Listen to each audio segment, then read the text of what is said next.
So I got a new carb kit for that carburetor. Now this is a complete kit. It comes with the seat and everything, all the Welsh plugs and the O-rings. There's actually 2 O-rings, one for each screw. So it comes in a package like this. I paid $11.99 Canadian here. And the part number for that is right here. This part number here is for the complete kit. You can buy just the diaphragm and the gasket if you prefer. It's a lot cheaper. So here's a comparison of the new gasket beside the old.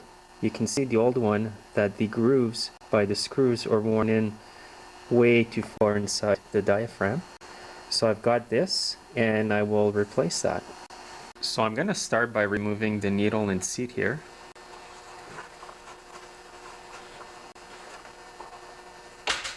Just be careful taking this out because the needle may fall out. So this is what has come out of the hole there. And these are the parts. These parts are in the kit, which will be replaced, and the seat goes inside this part that's in the kit. Now in the kit, what you need to get out is the seat. This part here. And insert the seat inside that part. You'll notice on the seat, here it is, that the smooth side goes up. So the side that's got like a little line embossed through it, this side here goes facing down into the needle seat or tube. Now I've got a Tecumseh part that I've used in a previous video, and that is part number 870377. You can use this part to put the seat in like that, or just use a drill bit and insert it as such. And you just push until it's right at the bottom. And that's it. You can see the seat in there. The next thing you're going to need is the needle, which you can insert like that, with the tip there, pointy side facing down in there. And next, the spring. Just insert the spring over the needle.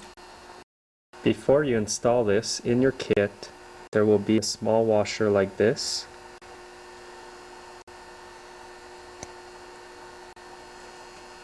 And then the spring.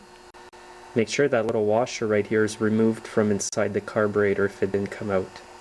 And then insert it into the carburetor and tighten it up. So I didn't take the carburetor off the machine because it's such a pain.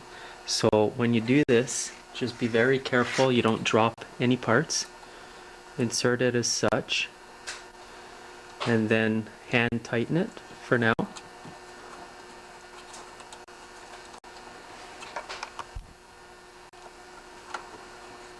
And that is a 932 socket that I'm using for that. It's an odd size. And then I'm just going to tighten it slightly with the ratchet, not too tight.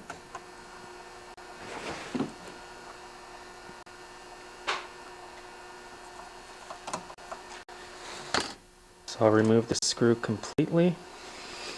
Now to remove the O-ring, you can use a small hook like this or a paper clip and just go in there and remove the O-ring.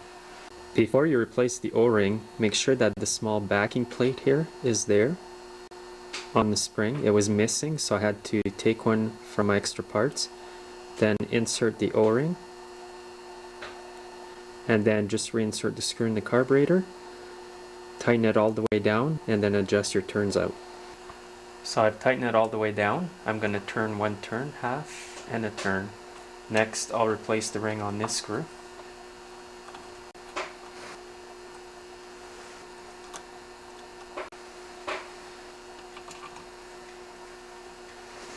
I'm going to put this one at a turn and a half out.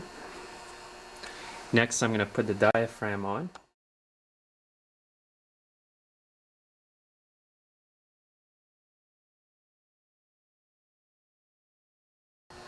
On the diagram, it shows that the diaphragm goes onto the plate like this, and then the gasket.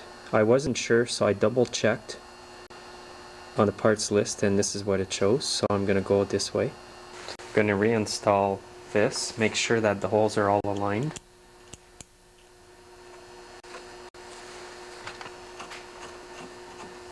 Just crisscross, tighten here, then over here, then across, and then just do a final tightening. Don't over tighten them, but it's got to be fairly tight.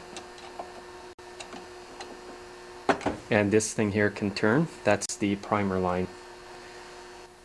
And I'm ready to put it back together. So when you're putting it back together, don't forget your fuel line. So don't forget to rehook the ignition switch with these two wires here. To insert the choke cable, simply bring the whole thing up. You might have to pull on the pull cord. Insert it into the choke mechanism like this and down. When you're putting the cover back on, make sure you secure the choke cable with the 5/16 bolt that bolts onto the bottom cover. Make sure your ignition is still hooked up and your primer. Then insert the cowling on. I've just finished working on it. I must have spent at least 5 hours. What a pain. I had to rip the carburetor apart numerous times, but I finally got it, so I've got it all back together and I'm gonna give it a test run.